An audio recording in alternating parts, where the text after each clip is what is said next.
Good evening, good evening. Welcome, welcome. How you doing? Um, it's Wednesday, Hump Day. Welcome to Real Talk with Rodney Grimes. It's Real Talk. I kind of did it coming in a little different today because I have to set up, and I didn't want people to think that that I don't have a process that I have to go through. So yeah, this is part of how I got to get it. I got to get things going, and you know So, just like any production, you have to start somewhere. And so today I said, you know what? I'm going to kind of let people see, that it's a process I go through every day to make sure that, I can come in and set up and do things. At one time, we was trying to really make adjustments every day, and that becomes a lot. And so I decided to not do that, and we're just going to, because in the future it's going to be a studio setting where we're going to be able to bring the guests in, and I'm excited about that. I hope everybody had a blessed day. I hope that everything is working out for you, and I hope that you are making changes in your life, and that you are doing the things that's going to help you become a better person after this ordeal is over. And just get your blueprint. We've been talking about different things. I can tell you now for sure next week we will come on Monday, Thursday, and Friday. Monday, Thursday, and Friday. We will not be coming on Tuesday and Wednesday. And soon as things really start to open up, I will start bringing the guests in live. On Thursday is going to be an amazing evening. I have Charlie Shepherd and Pastor Stubblefield is coming in. They'll be joining us. So I have two pastors that's going to be joining us that both have written books. And we're going to get out some real good information, some positive stuff. Yesterday was so powerful. Yesterday, I had to ask my guest, Mr. John Black, to come back today, because this brother, he just had that phone ringing, and people was feeling it, and it was something. But let me tell you, he said something to me. He said a couple of things that just stirred me up and had me really excited. And one of them, I was worrying about the count of people that be tuning in and stuff like that.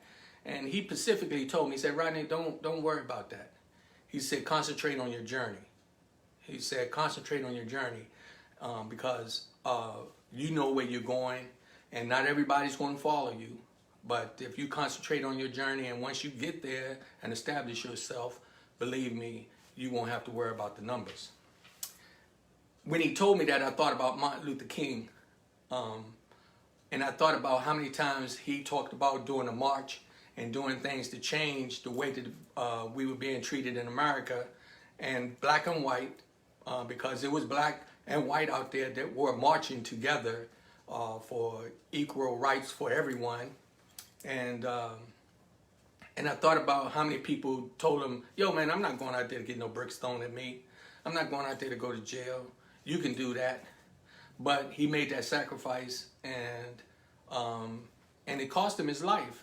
But that was the sacrifice that he made. And I can imagine the threats that he was getting for his family and his children and those things. So I'm telling you this because I'm talking about me here. I'm making a sacrifice as well.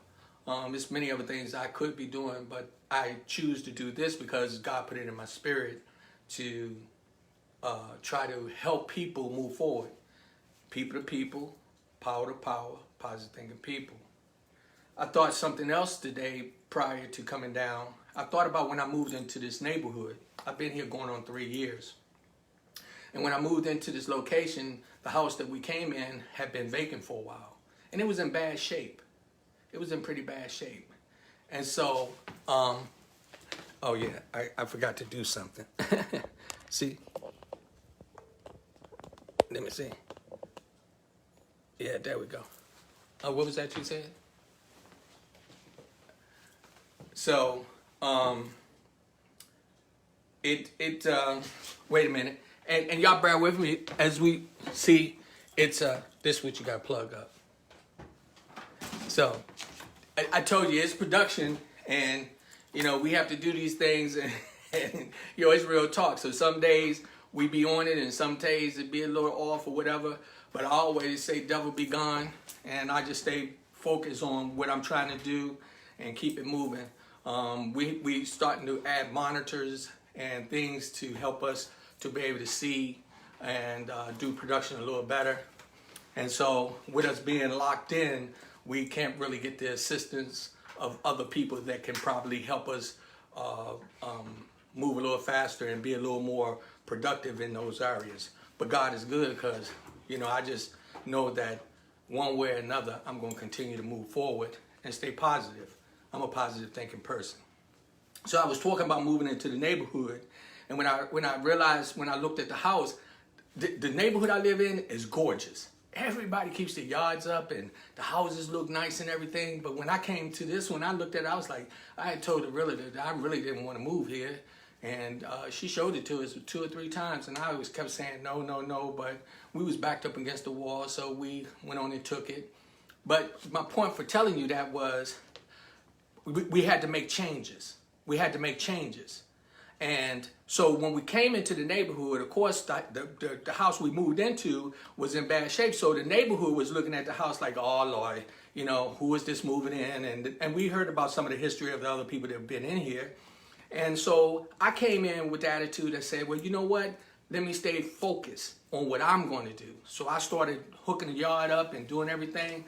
And the more and more I did it, all of a sudden, people started knocking on the door, the neighbors. They started knocking on the door, wanted to know who I was. They wanted to know who my wife was. They was looking at us like, y'all are something else, because we were making changes. The moral to this story, and the reason I'm telling you this, is because we have to do that even at this time. We got to make changes.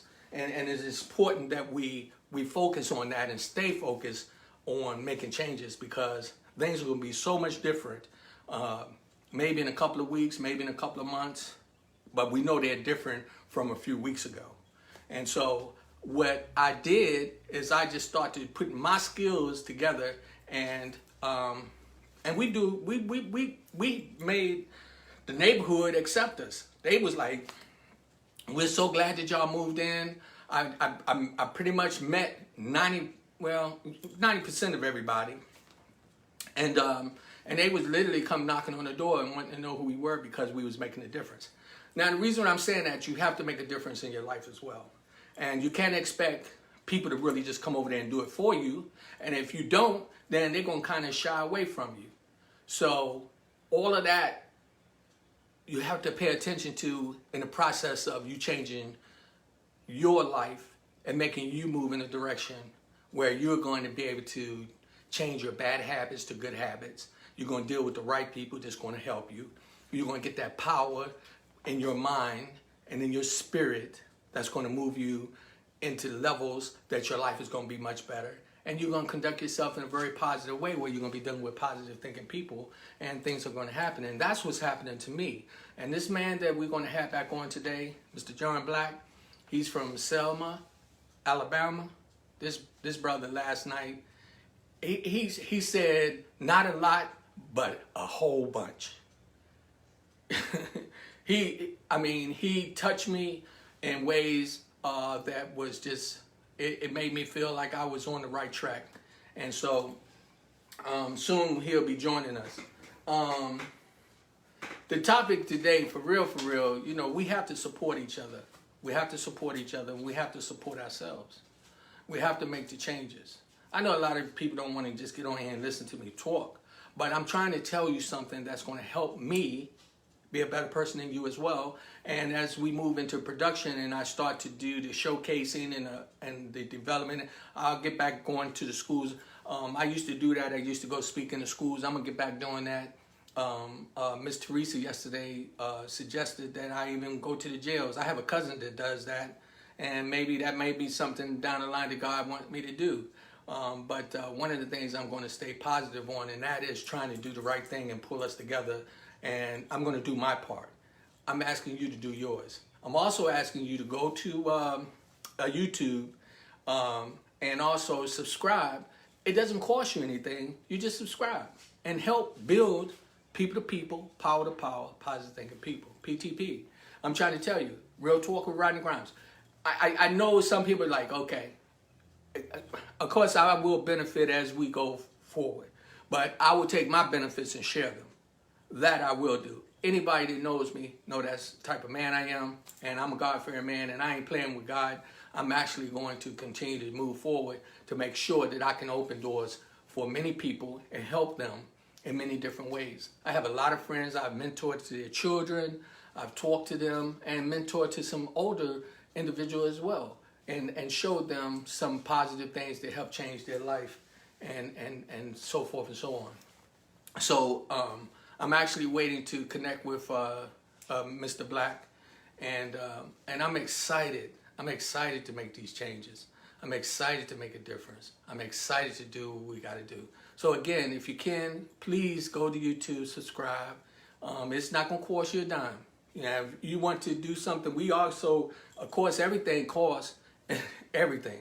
And we are definitely trying to get more studio equipment and stuff like that. If you want to contribute, so be it. If you don't, I'm not mad at you, because it's my dream, okay?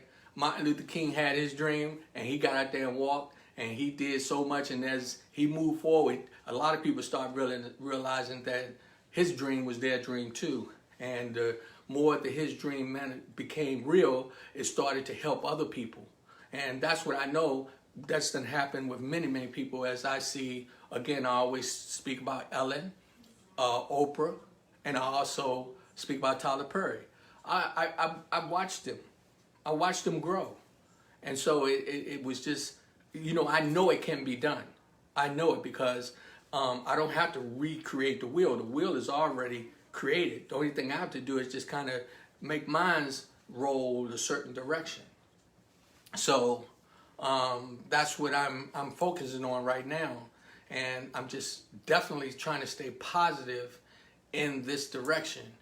And I ask God to continue to bless me, and I send blessings to you that you will find what you need to do to change your life, okay? Change your children's life. If you got young kids, work with them, teach them, give them some wisdom and knowledge on what they need to do, because it's important. It's up to us. My friend Gwen yesterday said, we can't depend on white America to change things for black America, okay? And she didn't say it in that way, but I know what she meant.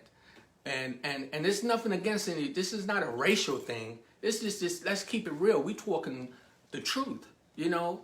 For real, me as a black man in this country, I got to do things to help me, to make things better for me, okay? I can't expect people to really want to do that. Other races, they concentrating on the survival of them. And so as we see them do that, that's why you'll see when you go into 7-Elevens, yo, if it's one Ethiopian in there, you can bet it's 2 or 3 or 4 more. If it's Hispanics moving in the neighborhood and they got a big house, you can bet that they're going to be helping other people move up. If you look at the Asians, they move in, half of us don't even know where they live, but they come into the neighborhood and you'll see a Chinese restaurant or a liquor store or something, and most of them the ones that's running it. And that's something that I had to write a note to myself. I wanted to say, do we understand us as a people? Do we understand us? Because they seem to understand us. They know how to come in our neighborhoods and disrupt us. They know how to come in there. They come in and they don't come introduce themselves or nothing. They just open up a place and put bars up. And then we go in there and we take care of them, and then they making money off us. Hello, how you doing, Mr. Black? How you doing, sir? Afternoon, brother. Glad to be able to join you again. I am so happy that you were able to get back. Yesterday I had a good time with you. I had a good time with you. I tell you, you are an amazing gentleman, and I'm just so pleased to, now I hope that I can say I'm your friend. Oh, of course. As a matter of fact, we became friends on Facebook today. How about that, my man? Hey, so I yesterday, you was hitting on some very, very strong points. Sometimes you'll say something that means so much, and so I just thought about I wanted to ask a few more questions about yourself. So, you actually walked that bridge with Martin Luther King.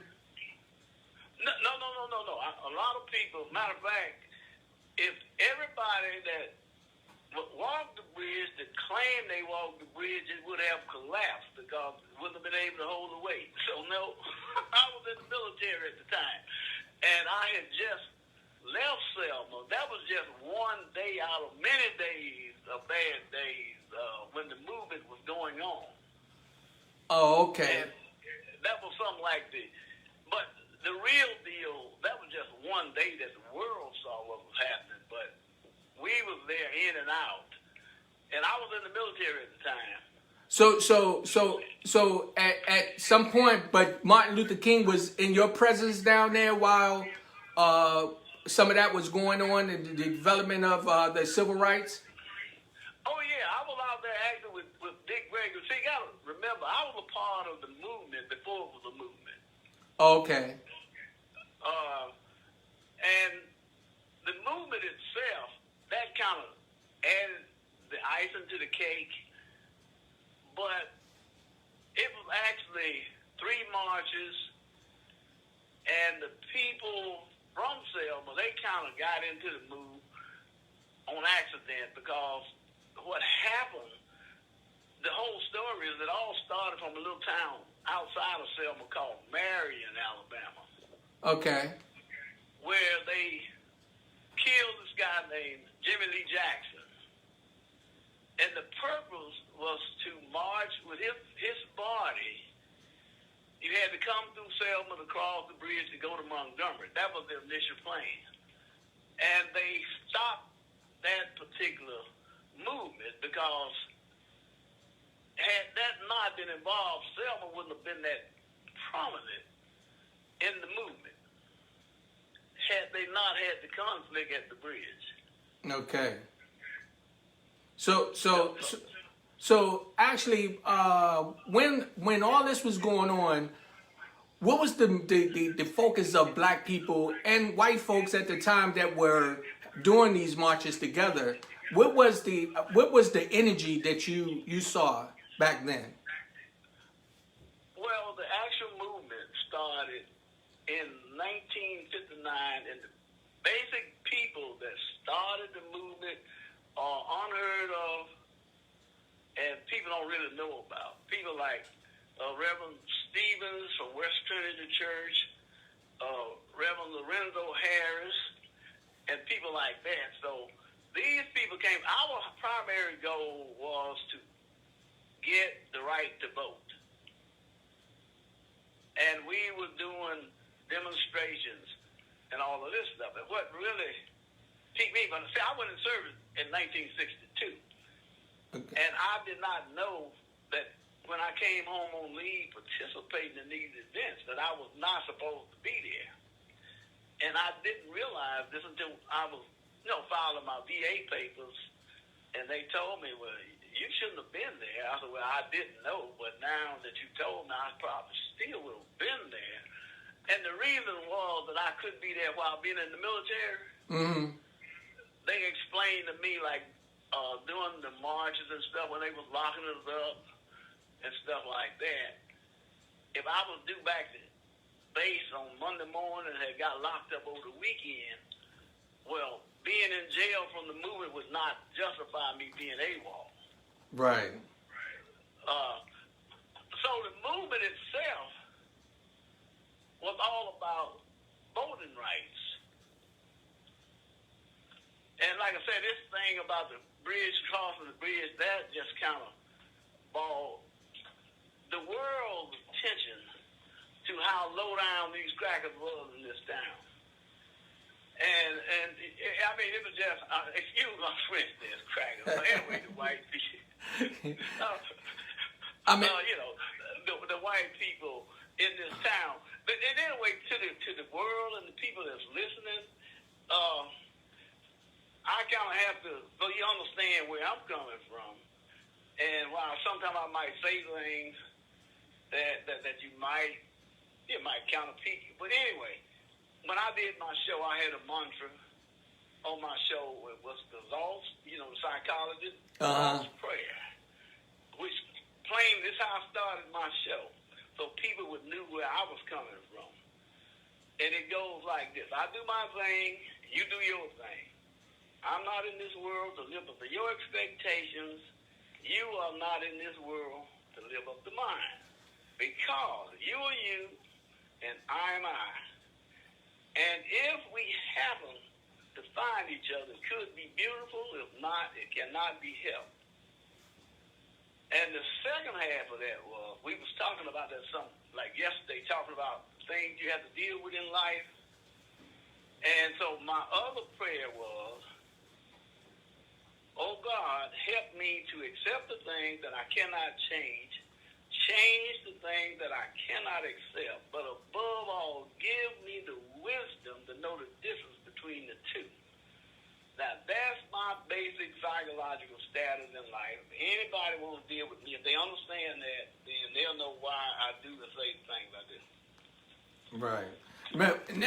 Now, when Martin Luther King was killed, I was 8 years old, and I had to deal with quite a few things dealing with racism as well. Actually, I remember at one time I went to an all-black school, and then it was integrated. And if you remember the movie The Titans, they talked about the school T.C. Williams in Alexandria. That was one of my high schools. And we, at the time, it was rough for us. They made the movie a little bit different about really what was going on, but it was a lot of racism going on, and a lot of things happened where even at 8 years old, I remember an older white guy called me the N-word and spit at me and chased me.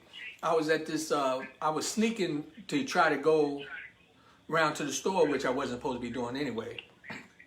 But every now and then we would sneak out and do something, and those were some of the things that we had to deal with.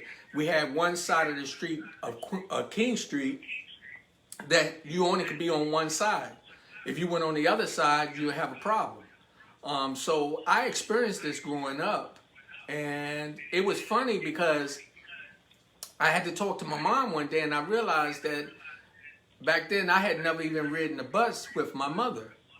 And after talking to my mom said the reason why she didn't get us on the bus is because she didn't want to expose us to that type of treatment that they make us go to the back of the bus and that thing like that.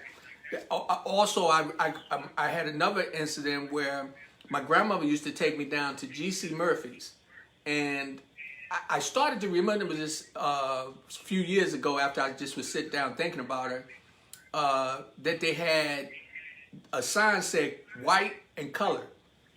And I went to go to the bathroom, and I was getting ready to go in the other bathroom, and my grandmother, she grabbed me and she was like, don't go in there. And she made me look up and look at the sign and told me, this is where you go. And so I'll never forget that. But I said all that to say that in this day and time, here we are as people, we're not really looking at what we need to do to make a difference in this country. We can't really depend on other people, other races to do this. We have to do it for ourselves. It's not about really hating the white people and the Spanish people and the Asians. It's about you have to do what you need to do to keep you in the race. And when I say the race, I mean the race of life. We look at the stores, they have the Chinese and the Asian people putting the little restaurants and carry-outs in our neighborhood, but you don't see the mom and pops restaurants like for us there. The liquor stores, they ran by somebody else. They're not run by us, but they're always in our neighborhoods.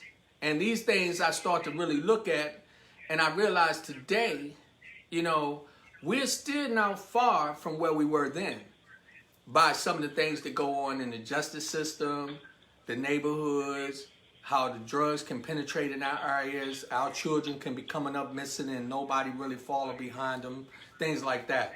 So when you were talking yesterday, and I realized that you had a chance to really, really experience that at the front of the line, I know that sometimes it can be a little more touchy to you when we talk about these things.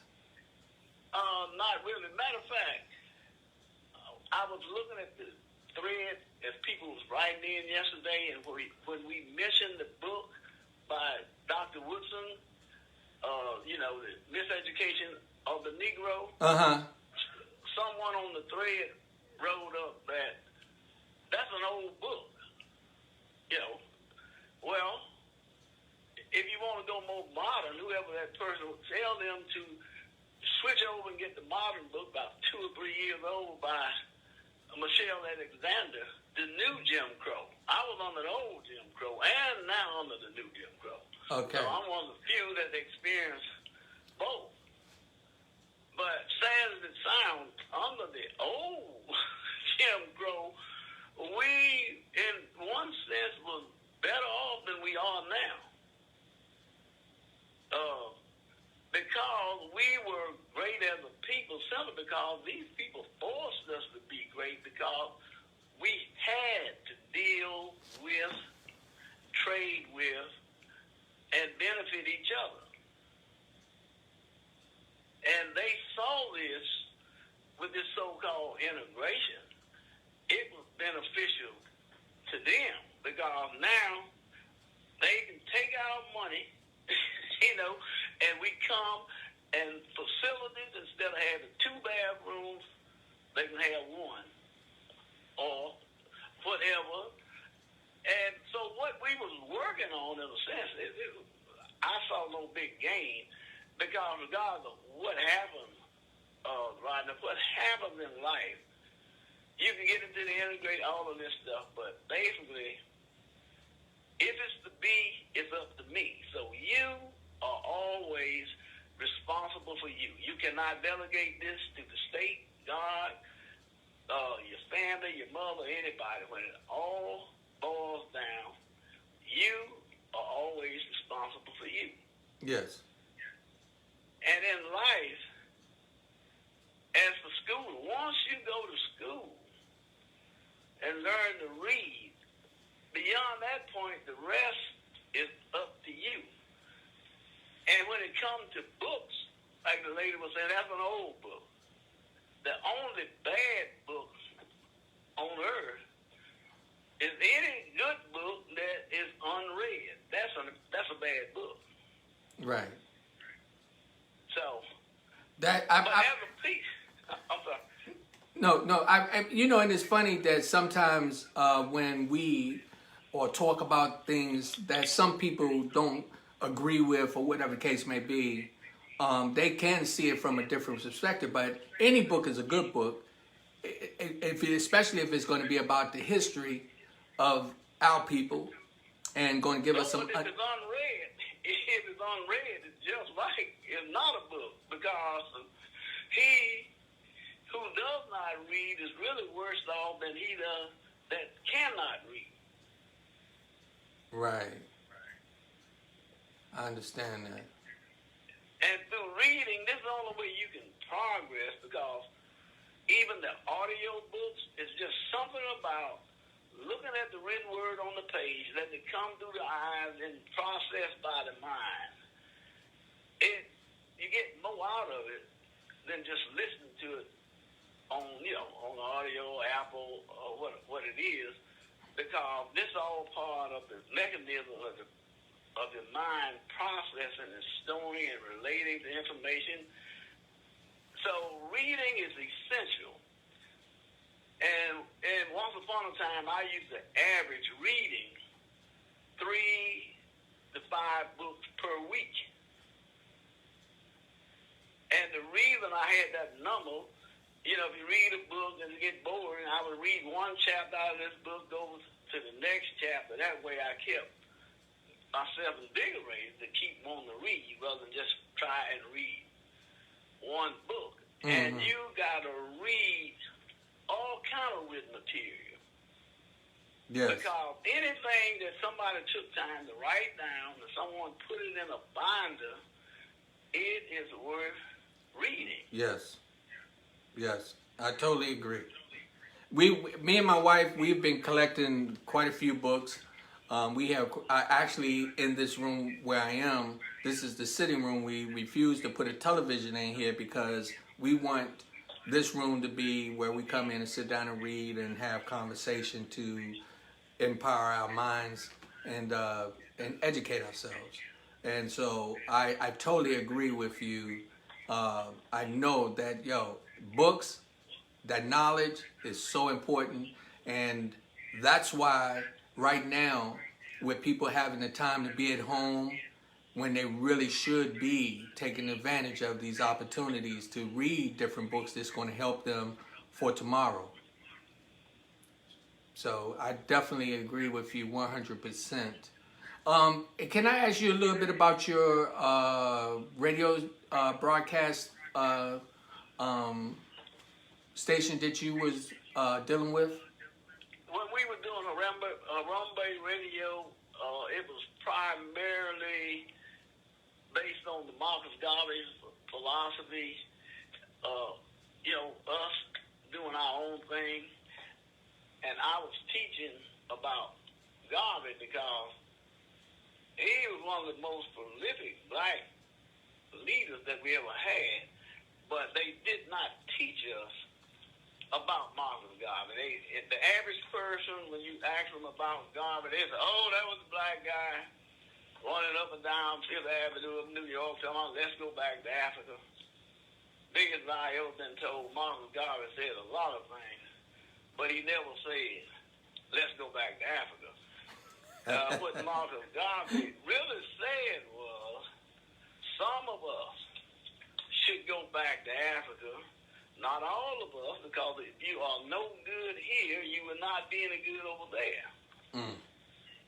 But Garvey's intention was not to just go back to Africa. Because what happened was, they laid the plan out for Marcus Garvey, and they thought he was like most black leaders, just selling this game to the people, trying to accumulate and rip them off. And Liberia, over in Africa, claimed that they were going to set aside land for the people from America, from Africa. But now, see, we are the UNIACL. Look at us, we are a government, but we're not hostile anything to the United States. But we are a world government. We are recognized by the UN and everything else. And most black people think that they don't have a home, they don't have a flag. The red, black, and green is the black man's flag, whether he accepts it, know it or not. That is your flag. So you got a flag. Yeah. Yes. And back at the end of slavery, it used to be minstrel shows, and people were singing, and white people were singing. Everybody got a flag except the coon. That's what they referred to the black people. But even so, black people were a lot more productive back in there. Matter of fact, we're going through the same phase now. If you go back to Reconstruction, black people had the same opportunities we having right now. But they blew it like we blowing it now. And me personally, that's one of the things that I'm really concerned about, is that we take advantage of this opportunity to change our way of doing things, get rid of this hatred that's among us. We kill each other faster than anybody. We bring the drugs into our own neighborhoods. We may not bring them in the country, but we'll bring them into our neighborhoods and bring them into our homes. We bring the abuse and the robbing and stealing and cheating among us. And people sit back and just watch us, and a lot of us actually don't care. But when things get real hard, you can hear a lot of people complain, but they don't do anything about it. And so, I find myself, I want to be respected as a man. I want to be respected as a black man, and I want to also be able to be respected for my culture. That I don't have to deviate just to be accepted and do things that my children won't be able to relate to. I want to make sure that they can be able to relate to being who they are, people of color that come from our ancestors. A lot of them came from Africa, but we also got diluted with the Indians and some more. So we got a lot of things that if we read, we'll find out the reason why we do the things we do and why we respond to things the way we respond to them. But see, Rodney, at the minute, we getting caught up in the game. Now, we said all that. That's the rhetoric. That's what they want you to believe. And the so-called black-on-black crime is not what it's supposed to be. Primarily, Chicago. You're speaking of drugs. The most lucrative trade in this world at the minute is body parts. Believe it, body parts. Right. And all of them young black folks that's supposed to have been killed, it was so amazing. And all these young black people getting killed and stuff. All of these headshots. And I don't know if you know anything about shooting people or not, but it's pretty hard to keep a lot of headshots. The reason for the headshot, very little damage to the body, like the liver and the organs and all of that stuff. Right.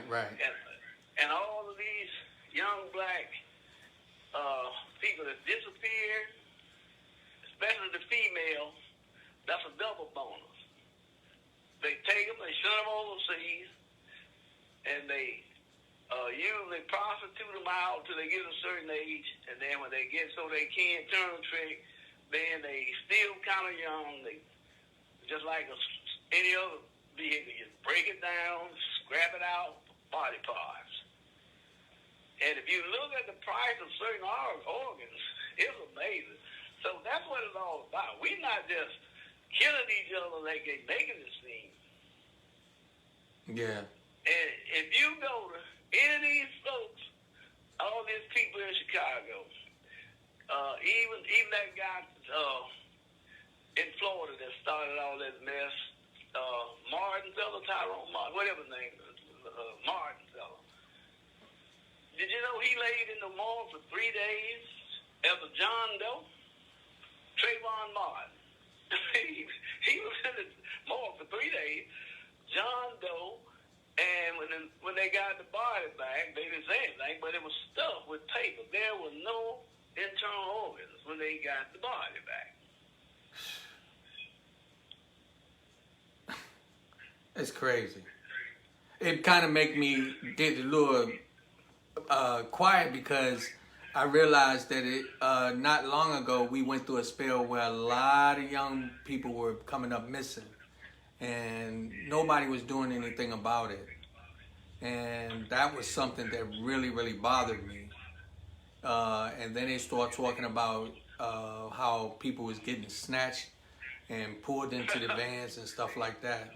That is no joke. People make, see, a lot of times when you hit on the truth, they make it seem like, you've been smoking, taking something, and sometimes when things, the more ridiculous it sounds and the less believable it could be, that is the reality of the situation. And that's the way these people do this thing. They put it in such a manner that if you see it and try to retell it, no one will believe it. Yeah. That's almost like what we're going through right now. You start to wonder what's going on. I thought about this the other day, and we talked about it, where they were saying, okay, they're getting ready to open up for people to start going back out and everything. And I'm like, how is all that happening when at one time they were saying we were dying so bad, just stay in the house. And now all of a sudden it's like, okay, y'all can start going get your hair cut and y'all can start going doing this and that.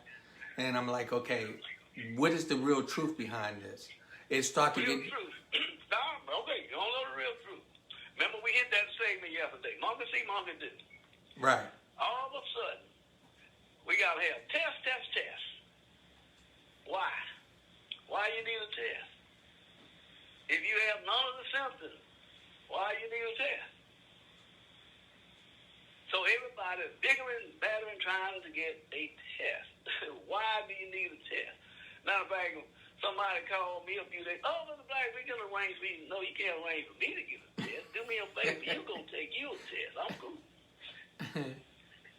And what I'm getting at, and before I get off there, I want everybody in this world to understand one thing about this virus or anything else. The body, I don't care, until you accept this, you'll always suffer. The body is self-healing and self-regulating. It needs no outside help. And I'll tell you another thing that's killing people. Tylenol, the fourth most dangerous chemical on the face of this earth.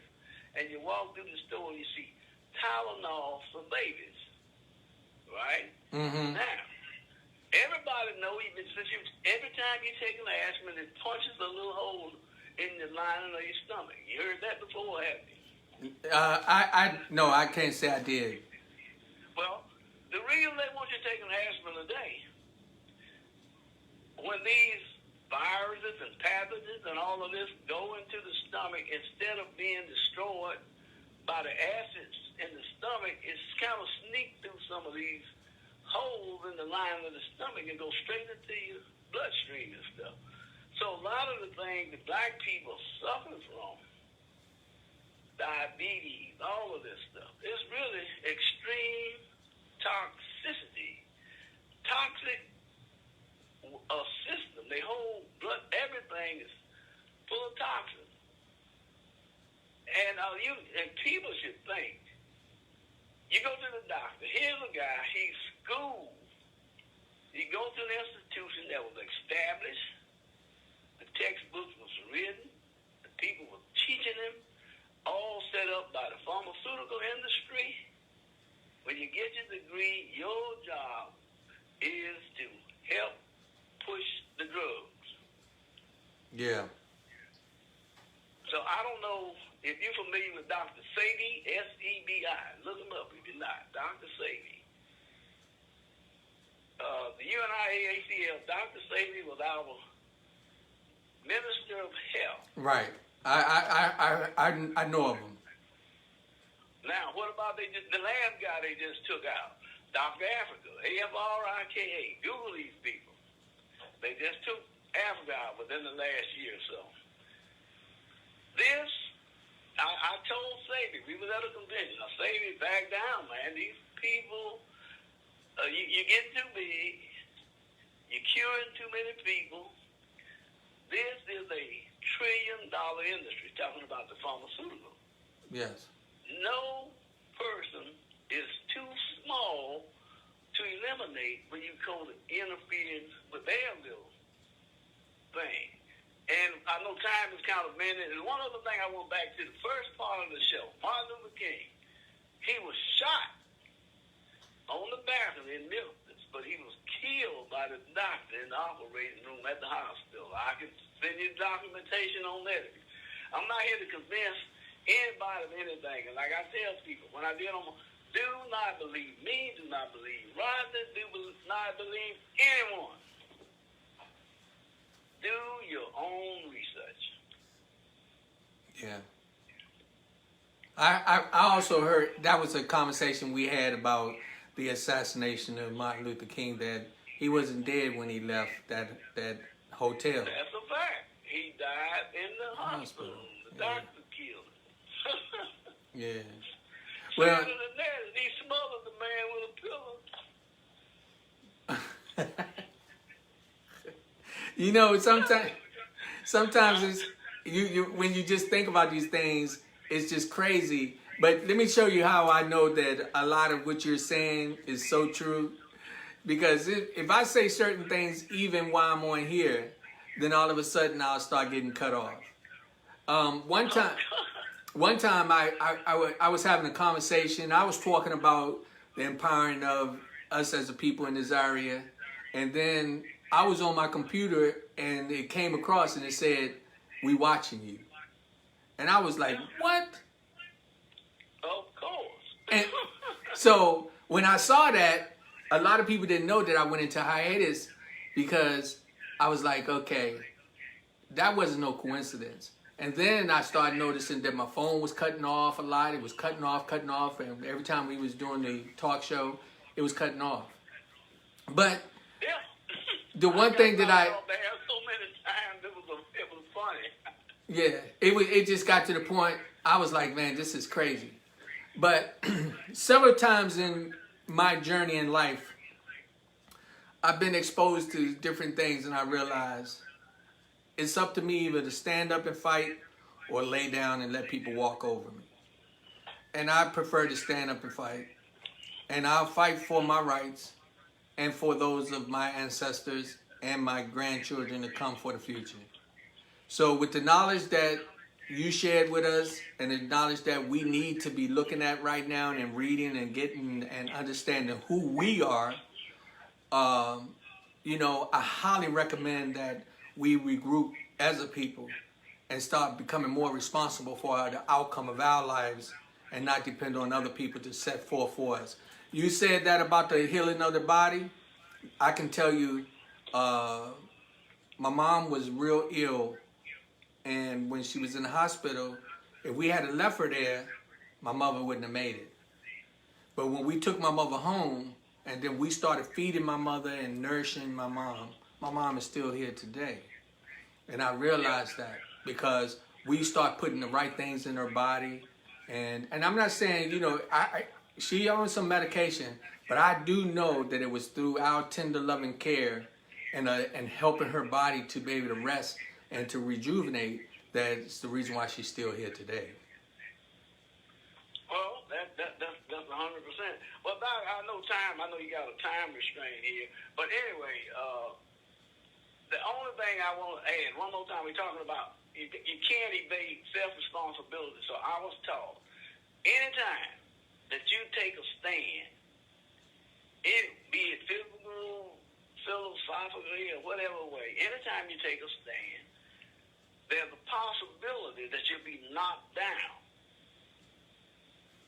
But don't be afraid, because the only thing on this earth that's free from the fear of falling is a worm. So that's why I'll take a stand, because I'm not crawling around with anything or anybody. So with that, I slide my soapbox away.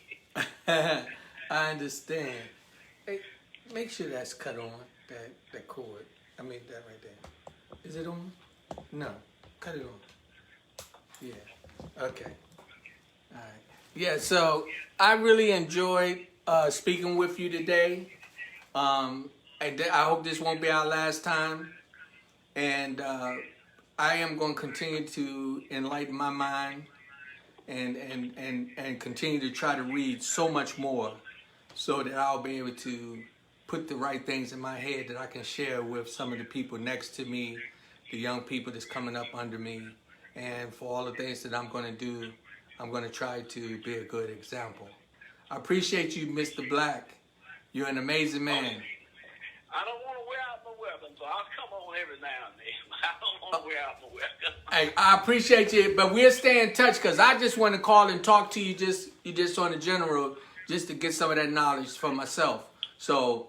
Okay, no problem. No problem. And to the world, we love you, and listen to the doctor. He's putting it out there like it needs to be said. So with that, I'm out of here. Thank you, sir. Thank you so much.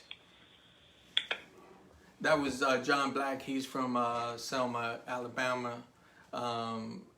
He's a lot older than, when I say a lot older, he's about 10 years older than myself. And so he's seen some things and experienced some things I haven't. I've seen things from a different perspective, but I do know that right now it's time for change, and we need to change the way we're doing things in our homes, how we conduct ourselves on the street. We need to pay more attention to our children. You remember for a while, man, kids was coming up missing left and right. And he was right about that. You know, I speak about the drugs and stuff like that, but like you said, you know, the kidney, man, a kidney might cost you what? $100,000. So you think they wouldn't steal somebody to get a kidney? Come on. You know, but I don't want to get into that. All I really want to do right now, what I really want to tell you is this. People to people, that's me, you, and them. You got to realize that it's up to you to make changes in your community, in your household, in your churches, in your schools. It's up to you, the people, because the other people will continue to do what they want to do to get that power. Take the power from you that you won't be able to produce and to be able to survive and become a positive thinking person. People to people, power to power, positive thinking people. You got to remember, it's up to us. And I think that in this country, and I remember, as he said, I was in the Marine Corps, and I remember running through the jungles over in the Philippines. I remember one time situation where I realized that I need other people to survive. From some of the situations I was in, I needed them. And so I say that as we are here, we do need each other. Let's keep using the platforms to get the knowledge out there, to help each other, so that we can have a good life. You know, I don't think God put us on this earth for us to suffer.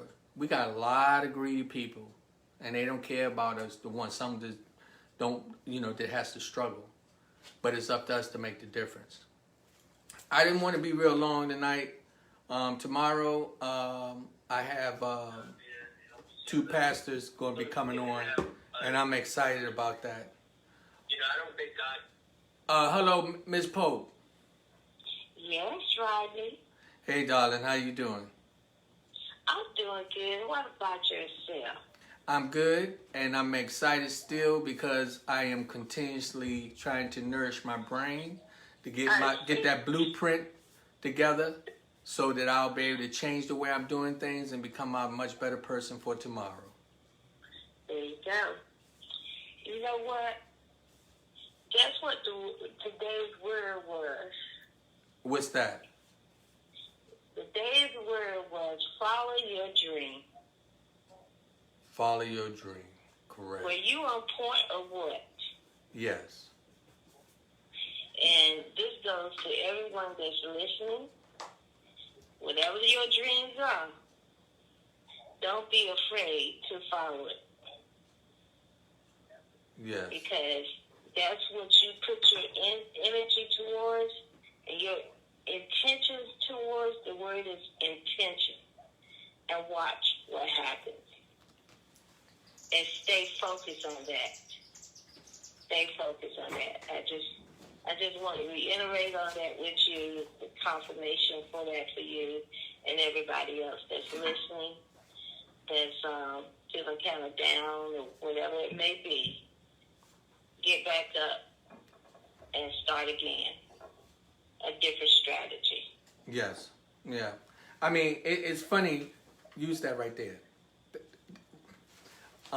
So it's funny that even today I realized that we've had a lot of difficulties with the computer and getting things lined up that we didn't have a few days ago. I'm not sure what was going on. That's why I wasn't reading comments, because for some reason it wasn't operating like normal. We're going to look into it and try to find out what's going on. But I can say that I continue to try to stay positive, and and continue to make a difference for myself and for others, that we can enjoy the time on this earth, and not be put in positions where we be suffering at the hands of greedy people or people who don't think that we're supposed to be here or we beneath them. And I'm saying this with all people. You know, we got all different type of people out here. We got good, bad, and big and small. But it is up to us to make the difference, and that's what I try to do. And I agree with, Mr. Black. Mr. Black is one of my mentors that I listen to and take heed to what he says and apply them to my life. And I'm glad I've done that because it made a humongous change in my life of doing that. Because I remember one thing he always said, don't volunteer to be a victim. That for sure had truly stayed with me. And, and you are responsible for yourself. You came in this world by yourself, and you leaving this world by yourself. So do for yourself. Yes, that's for sure. So I tell you, I am excited again. You know, another day, opportunity for me to move forward, and for all those that tuned in, I said thank you. I would ask you again to go to YouTube, subscribe. It doesn't cost you anything. We are trying to get information out. We're trying to be a platform for each other. And, and if we do this, we'll make a difference for the tomorrow for a lot of our children coming up. If those who really don't want to do anything and you want to sit back and just watch, believe me, it's not going to benefit your loved ones if you don't take that stand and make a change. Change the blueprint. We talked about these things. We talked about relationship, building relationship at home, building relationship with your children. Take the mask off. See who you really are. Understand who you are. I know that it's up to me to make those changes for me, and I'm doing that. And I'm hoping that the people that tune in to PTP, that they would do that as well. Yes. So, I agree wholeheartedly. And I thank you so much for your support. And I thank everybody for watching. I apologize that I was not reading the comments because the monitor would not, the computer for some reason, it was not working. It was going in and out. And we haven't really figured it out what the complications are yet. But hopefully tomorrow, when we have our other guests on, which would be Charlotte Shepherd and Mr. My mind just went.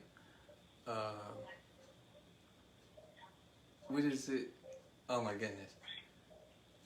But he gonna get me. He gonna get me for that. Right now, is something going. Is something going on right now that's really took my mind to the left and the right. So, but God is good. Y'all definitely want to tune in. I'm going to be advertising tonight, working on the marketing for tomorrow's show, and it's Stubblesfield is the name. I am so sorry. It was just that right now, outside of the computer acting up, which we're not sure what went wrong.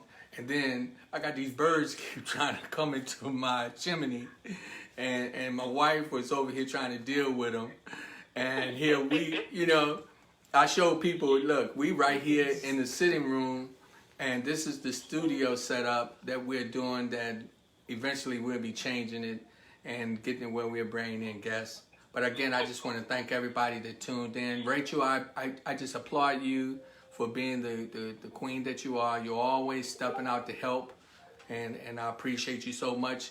Mr. John Black, you're an amazing man. You're a man that I can tell you speak your mind, and I would love to get another opportunity really just to chat with you some more. And as for myself, what I will continue to do is move forward and try to be positive. So with that said, anything else you want to leave with Ms. Rachel? I just wanted to say this. This is what was said on the old radio show I used to be on. Mm-hmm. What is your illusion and what is your reality? What is your illusion? If I can think about that. What is your illusion and what is your reality? Yes. I understand it. And that's why we're going to leave on this. My reality is this. People to people, power to power, positive thinking people. People, yeah. That's my reality.